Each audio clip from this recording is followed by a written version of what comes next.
This is Killer Innovations, a show about ideas, creativity, and how you can innovate. Welcome to the Innovator's Garage, where you learn to create your next game-changing killer innovation. Welcome to Killer Innovations. I'm your host, Phil McKinney. We are here in the studio. We've actually been here for the last couple of weeks now, which has kind of been unique. We're getting ready to head on the road. We'll actually be on the road for the next 4 weeks. I will be in Europe for 2 of those weeks, coming up here to take a little break, but also I'm hosting an event in London for about, 200 people or so. And then I'm back to the States, and then I'll be teaching an innovation bootcamp course in Silicon Valley. And then I'm off to the TED conference. So depending on when this show plays, those things may actually be in the future or they may be in the past. This is a show that we do what we call live to tape. We pre-record them, given my travel schedules, and then they get slotted in to be broadcast on the radio show, and then to be reformatted into the podcast. So depending on when you hear this, if you happen to be in the area, if you're going to be at TED, or you're one of the listeners who is signed up to be in the Innovation Bootcamp course, look forward to seeing you there. And today's topic, I'm taking a step back and thinking about creative inspiration. What is it that inspires us to do what it is we do? If you're listening to this show, and I've built my entire career around creativity and innovation. And again, I always have to repeat this. One of the points that I constantly have to make and remind people of is that everyone is creative. Everyone. When we solve problems, we're using a uniquely human ability to look and solve complex issues.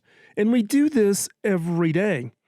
Like making dinner and realizing that you're missing an ingredient for a recipe. What do? You don't throw it out or stop or cower in the corner. You go into the cabinet, you go into the refrigerator, and you look for a substitute ingredient and you try it out. You go and you take a risk. You put something into the recipe in hopes that it either makes it better or solves your problem. Or we have a plumbing problem and stand in the aisle at the home improvement store, and by looking at all the parts that are available at a Home Depot or a Lowe's, for instance, here in the U.S., and you put those parts together. That's creativity. We see a problem a client is having. If you're in the business world and, whether you're in sales, marketing, and engineering, product delivery, whatever, you see a client that's having a problem, and you combine your products maybe with other companies' products and solutions, and you solve that client's problem. That is creativity. And we use our creativity every day. Have you ever seen someone else who seems to come up with better solutions or problems than you do? For instance, being a better amateur photographer. I have a coworker from HP, Ernie Vader. He still works in sales at HP. He's a sales guy, lives up in Minneapolis. And what's surprising is, one, he's a great salesperson. Clients just absolutely love him. But he's also one of the most unbelievable photographers. Some of his photographs are now appearing on the front page of jigsaw puzzles. And a few times a year, his photographs are selected as the photo of the day by National Geographic. And I didn't learn this about Ernie until after I left HP and we connected on Facebook and Instagram. Then the light bulb went off on why he was always so creative in his job at HP. What people do outside their jobs creatively can be a spark for the creativity they bring to their jobs. Have you run into a cook who never looks at a recipe, but takes whatever it is in the kitchen and comes out with great meals? Or how about that guy at the home improvement store who everyone wants to talk to because he solves their problems with simple or elegant solutions? So why are they so much more creative than everyone else? One, they are inspired. Find something that piques your interest, a passion, something that drives them to go beyond, to learn and experiment and continue their learning. In work, it's the corollary to the idea of you work doing something you're passionate about, you'll never work a day in your life. For instance, the guy in the home improvement store may have been my father-in-law. When he retired, he worked part-time at Home Depot in San Diego. When he was in the store, he would have a line of 10 people following him around, waiting their turn. Why? Because he is that good. He could help them solve any problem, electrical, plumbing, home improvement, laying floors, painting, it didn't matter. And he could solve their problems with simple, elegant, and low-cost way. Customers would call the front desk and ask if Dennis was working before they would make the drive over to the store. And why was he that good? Because he had put in more than hundreds of thousands of hours learning his craft, and it showed. What inspires you? One thing I've noticed is you can tell a lot about a person and their passions and inspirations based on, what you listen to. What is it you listen to from the standpoint of a podcast? So, for instance, if you listen to a podcast I listen to called Fro Knows Photo, it's by Jared Pollan. He's been in the podcasting world for a long time. But if you listen to Fro Knows, then you are wanting to improve your photography skills. Why? Now, there are a lot of podcasts that are out there that are, product reviews, etc. What's different about Jared's podcast is the fact that it's one of the best photo podcasts for instructional content, right? If your outside passion is photography, then you should be listening to Fro Knows, right? My passion is around audio, recording studios. I've spent 15 years building and improving and constantly upgrading, my studios in order to improve the audio quality. And I just love what I do when it comes to the podcast. If you're into dance, if you're into cooking or baking or crafts or whatever it is, we live in a world where we have this unending amount of learning and training materials and things that we can take advantage of that people before us just never had. And that's what's allowed for just this absolute explosion of people finding that creativity, finding that spark that's inside of them. So what inspires you? Is it photography? Is it recording audio? Is it creating electric dance music, maybe on Ableton Live? Or is it photography, doing video, cooking, dancing, whatever it is? What is it that inspires you? And what I've found is that passion, that thing that inspires you outside of work will actually come and have a huge impact on your day-to-day job, because having that creative outlook, in my case, this podcast, does have that ability to spark the creativity that you can apply because you're constantly exercising and working that creative muscle.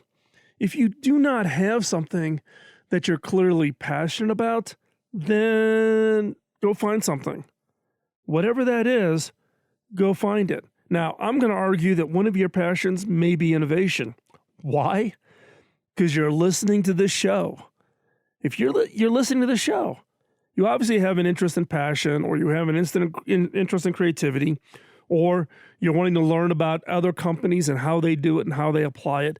But you're listening to this podcast in order to enhance or increase or improve your own skills and abilities for innovation. And so that's your practice. That is listening to this show, is keeping that muscle for you.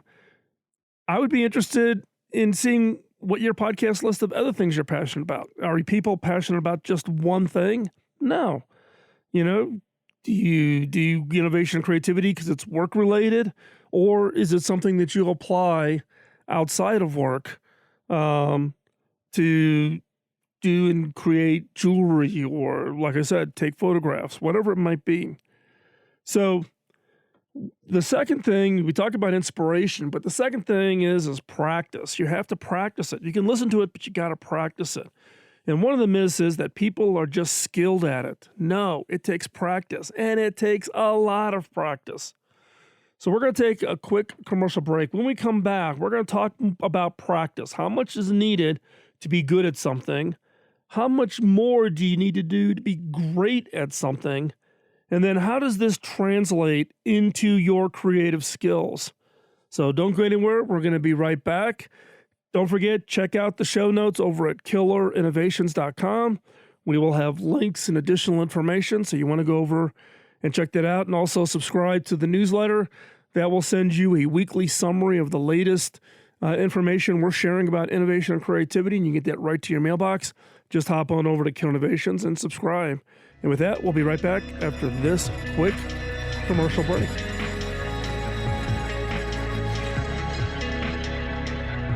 So what is practice? What do I mean by you need to practice to become proficient at creativity and innovation? Well, let's take a look at the definition for the word practice.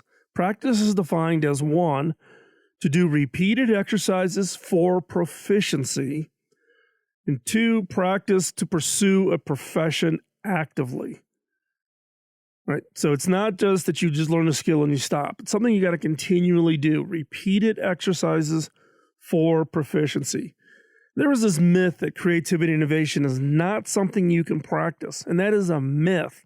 You can practice it, and you can become proficient in it.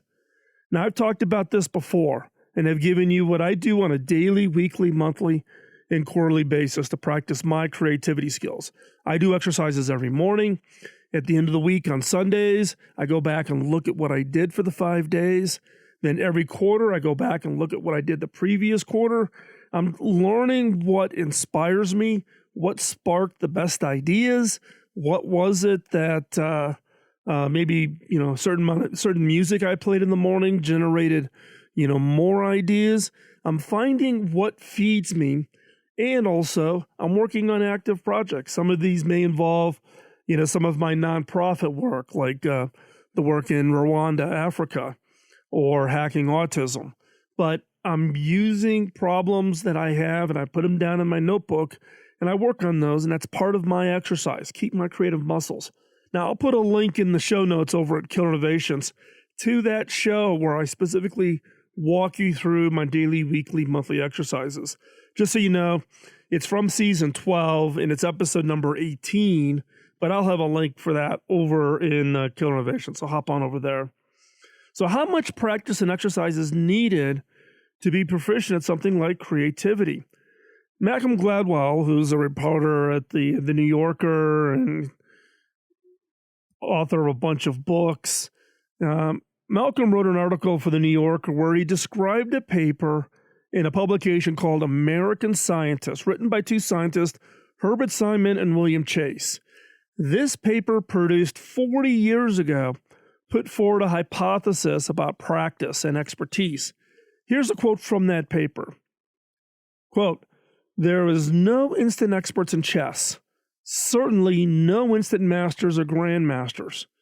There appears not to be on a record of any case, including Bobby Fischer, where a person reached grandmaster level with less than about a decade's intense preoccupation with the game. We would estimate very roughly that a master has spent between 10,000 to 50,000 hours staring at chess positions." End quote. This one paper kicked off a new field of research within psychology to see if they could validate or refute Simon and Chase's conclusion. The results confirmed their research. It takes a lot of practice to be good at something.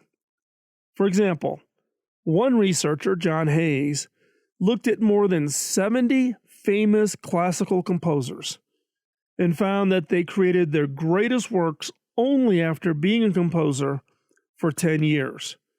There were 2 exceptions where composers created their best work at 9 years. Now, do not freak out. I'm not saying you need to commit to 10,000 hours or you'll never amount to much. There are clearly different levels of practice. Do you want to be a weekend jogger, or do you want to be an Olympic long-distance runner? Each requiring a different level of practice and exercise, and most important, commitment. Face it, your other option is you can become a couch potato. You can become the couch potato for your physique and physical exercise and your ability to walk, jog, or run. Likewise, you can become a couch potato when it comes to your innovation and creativity. It is your call. Nobody else imposes it on you.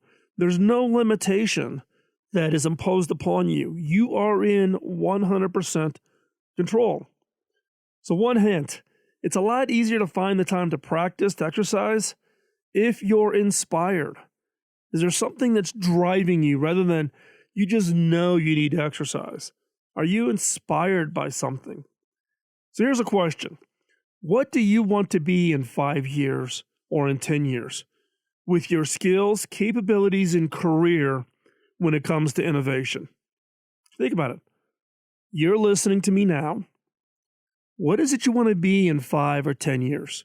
How are you going to apply your ability to be highly creative, to be highly innovative in your career? Do you want to be a chief innovation officer? A lot of companies are hiring them. If you want to get background on that, go on over to, I think it's probably over on the blog. So it's like Phil McKinney, or you maybe could be over at Killer Innovations. And there's a series of skills that you need to have. But if that's something you want, set that as your inspiration. Do you want to become an innovation consultant? I get emails literally from thousands of you who have or want to hang out your shingle to be an innovation consultant. That's great. Or are you looking to apply your creativity and innovation skills to achieve some other objective? Do you want to find an idea that will lead to the next great cloud application? Then practice and exercise for that.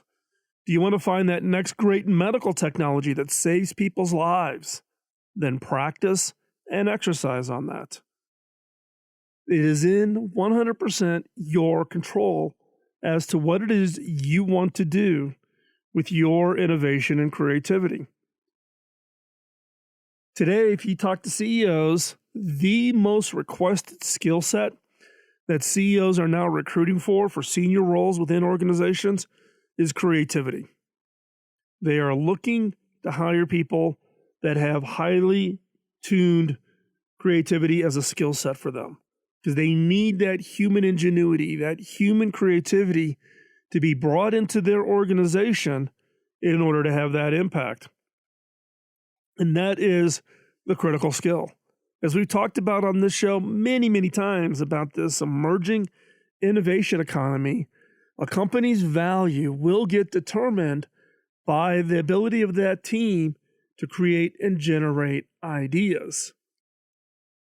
So the question for you is where do you want to be in that 5 to 10 years? What is it you want to do to apply your human ingenuity, your creativity, your innovation?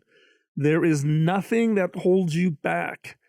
Set that goal. Do you want to be a chief innovation officer, an innovation consultant? Do you want to go create the next cloud app, the next mobile app? You want to go create medical devices to save people's lives? Whatever that is, then do that. But to do that, you need to practice that skill and you need to exercise that skill on a regular basis. You cannot be the couch potato. So to help us all get motivated, in this next segment, Kym McNicholas interviews Tania Katan, whose book talks about how our personal creative activities can impact our work. You will not want to miss this. So we'll be right back after this quick break.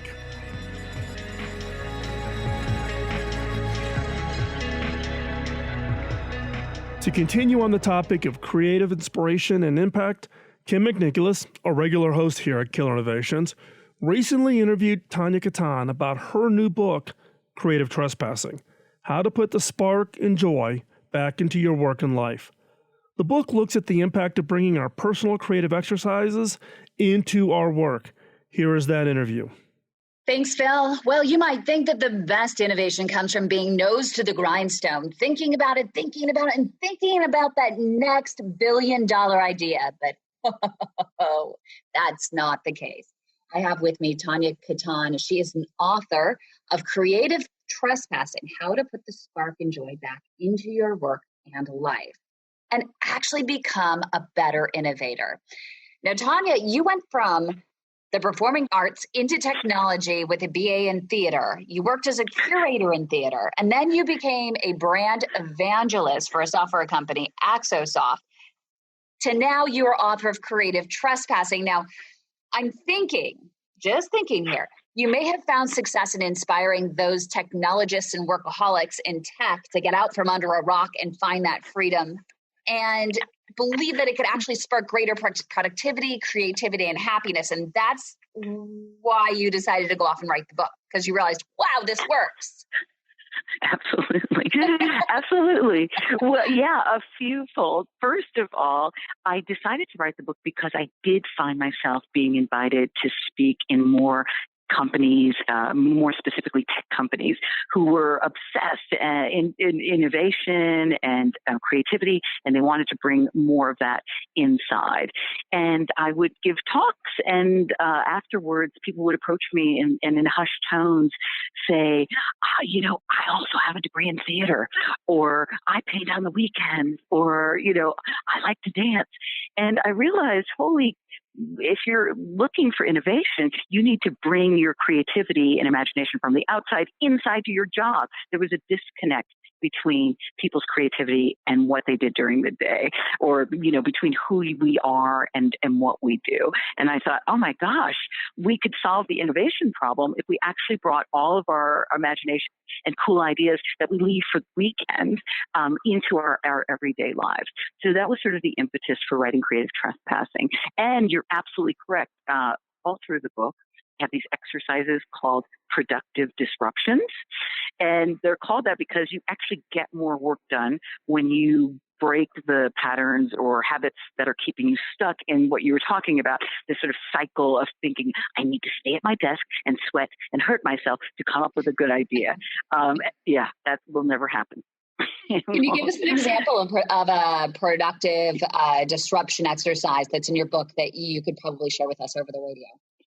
Yeah, I mean, these are ones that, again, they can be anything from like a 10-minute email everyone on your team and say, we are going to take a dance break, or we're going to take a creative writing break.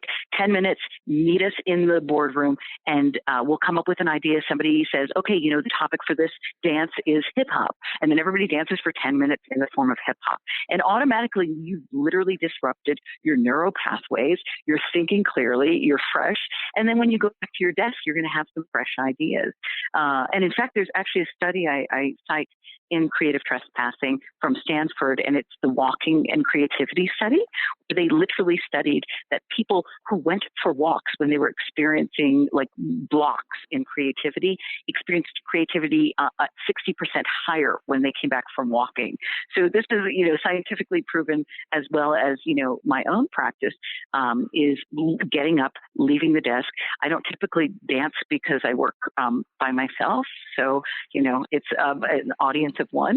They always say dance like no one's watching. Dance like no one's watching. I do. No one is watching. What was I thinking? I'm going to start today. I'm doing it right now. Can you see me? I'm cabbage patching. Yeah. So it's these simple like disruptions in our everyday. Look, most people are afforded a break during their workday. It can be a 10-minute break, a 15-minute break. What they do with it typically is stay at their desk and show their bosses they're sweating it out. Forget that. You're never going to add value to your life or to anybody else's life if you're staying stuck in a rut. Get up, go for a walk, dance like nobody's watching, Yeah. But how do you get people to, or actually convince them that everybody's creative and that you do need to have those step away moments in order to release or unlock that creativity? Yes. Well, first of all, a lot of people conflate creativity with being an artist. And right, so exactly. automatically, right. Okay. And so if you're like, I'm not creative because i.e. I'm not an artist, you're already creating this like, I can't be that. I haven't trained for years. I didn't go to painting school, whatever. Creativity, literally, if you look up the word, is about accessing your imagination. That's it. It's just accessing new ideas, something new, something different. Absolutely. But now this is where, I write about in the book where actually people who are practicing or just starting off stretching their creative muscles, they can actually learn from artists because, coming from the arts, one thing that we are trained to do is ask what if questions. Mm-hmm. So it's, we can start off with let's say we're trying to solve a problem of, chairs that aren't comfortable at work. And so we circle around, we're like, well, let's make it a soft back or let's make it a cushiony chair or whatever. But if we start asking what if questions, we can ask really outlandish, wild questions. Like, what if it wasn't a chair at all? What if it was actually a microphone that was soft and we can sit on it and then amplify? I mean, by asking what if questions, it allows us to go into the absurd and then find actually, solutions to pressing problems that work. I mean, we've already if you've tried the same ways of solving problems and it's not working, then give creativity a try and start off with a what if question. What are some of the greatest takeaways from the books that you hope that people ultimately walk away with and put into practice? Two things. One is that our jobs and the fields in which we work, they don't have to be uniquely creative or imaginative for us to actually be uniquely creative or imaginative within our jobs. That is true. I've worked in very traditional jobs and sometimes even rigid cultures and have managed to bring in more joy and imagination, and it's actually added value to what I was supposed to do in my job. And the other reason and the other takeaway that I want people to have with creative trespassing is to feel like they are free within the hours of 9 to 5. I want to create a creative revolution inside our bodies, minds, and cubicles. There. It's a big goal, but I think we can do it. I know your book hasn't been out for that long, but is there anything quotable from it that people have come up to you and said, oh my gosh, I'm going to use this forever? That's a great question because yes, it's been out for just a little bit now, and people have been writing and coming up to me because I'm speaking so much. And in fact, they're actually talking in full sentences and not sound bites, which makes me feel like we're on the right path. And they're expressing how they feel about reading it. So I have a lot of people who consider themselves creatives and or artists. And the book, is affirming to the fact that, oh my gosh, I've been functioning like this. I talk to my colleagues. I invite them to lunch and learns, even though we don't have sanctioned lunch and learns. I've been doing this for years and nobody's been saying that's okay. I've just been doing it on my own. So those who fancy themselves creatives are feeling affirmed and also getting new tools for creatively trespassing. And then people who are like, I'm not creative at all, this is weird, are going, this is not that weird. And in fact, they're really loving. I mean, it's part memoir. I share stories about my own upbringing as an outsider, and I'd be hard pressed to say that there's one person who's not an outsider at some point in our lives. And so they've talked about the value in outsiders kind of bringing inside their interesting point of view. So everybody on all ends of the creative, non-creative spectrum seem to be enjoying and being inspired by creative trespassing. And I think just as we wrap up here, you brought up a good point. One of the biggest obstacles for creativity is the fear of thinking and expressing or doing something different. How do you get rid of that? You go right into the eye of the fear. You lean into the fear. That is the only way to do it. I am not lying. And in fact, a good indicator of whether or not I accept a job or a client is if it simultaneously scares me and thrills me. I don't want to do anything that is safe or tried and true because I've already done it. Thank you so much, Tania Katan, author of Creative Trespassing, How to Put the Spark and Joy Back into Your Work and Life. Killer Innovations with Phil McKinney will be right back.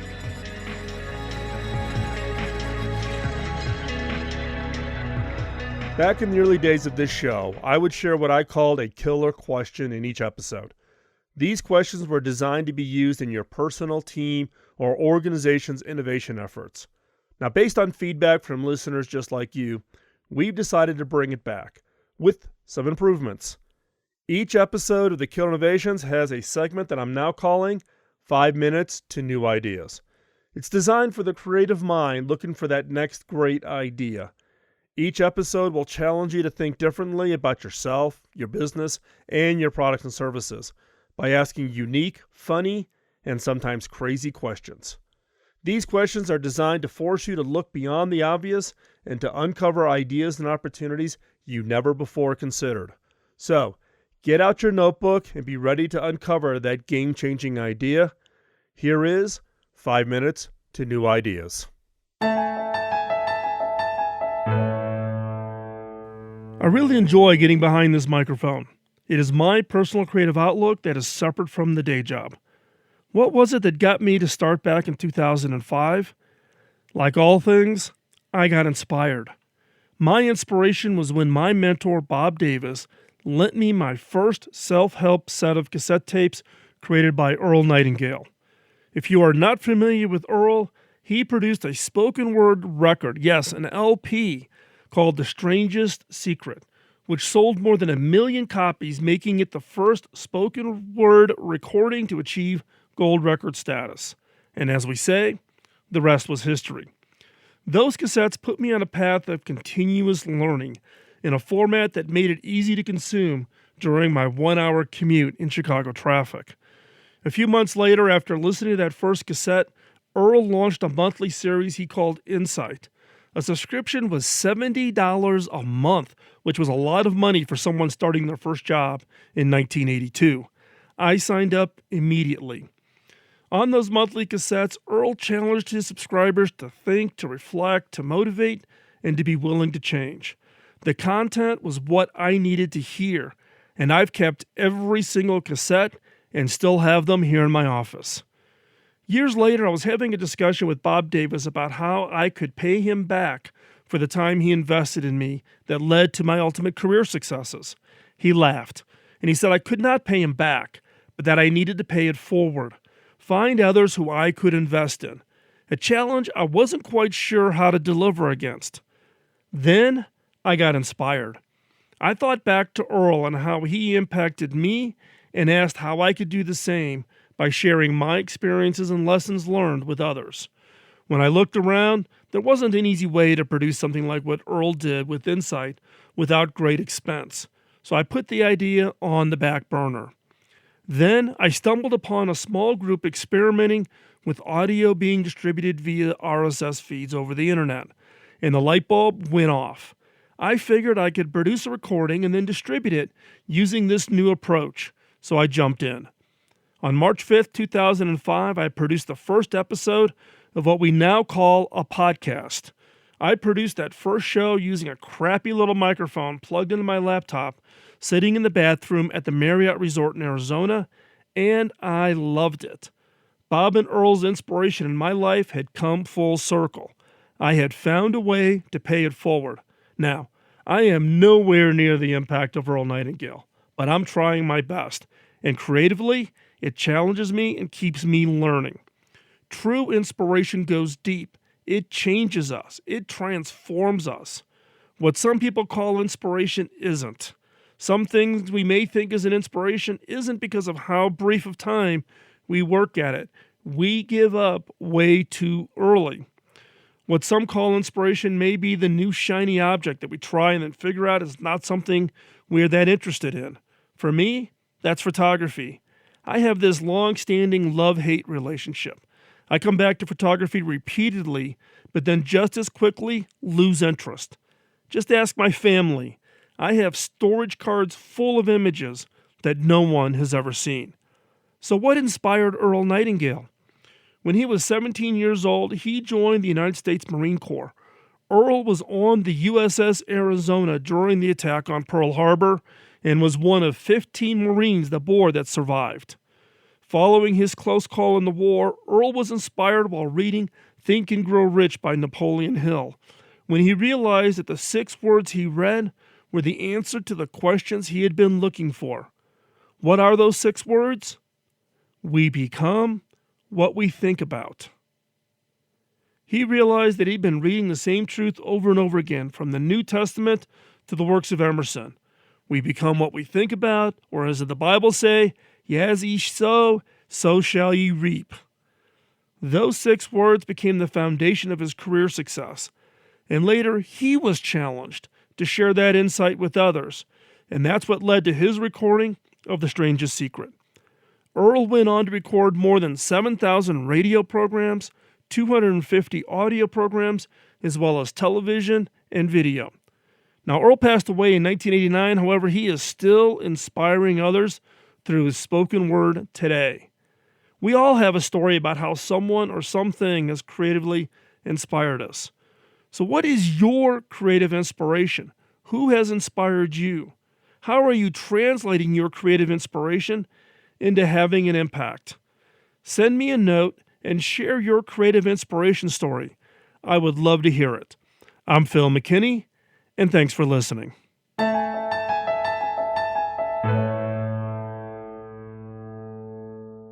Thanks for taking the time out of your busy schedule to join in. If you have any comments or suggestions, drop me a note at phil@killerinnovations.com. Beyond this show, I write about my personal experiences of being in the innovation game for the last 2 decades.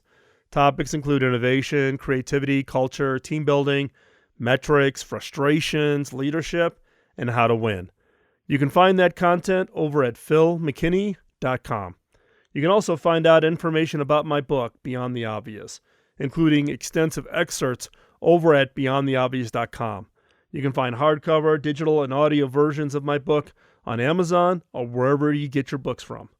If you want to be part of the conversation between the shows, I hang out in the Innovators community on Slack. The Innovators community is a private community of vetted innovators who help each other succeed. Check it out at theinnovators.community. This episode of Killer Innovations was produced by the Innovators Network. You can find the show notes and the entire show catalog going back to 2005 at killerinnovations.com. I'll talk to you next week, and in the meantime, go out and change the world with your killer innovation. Bye-bye.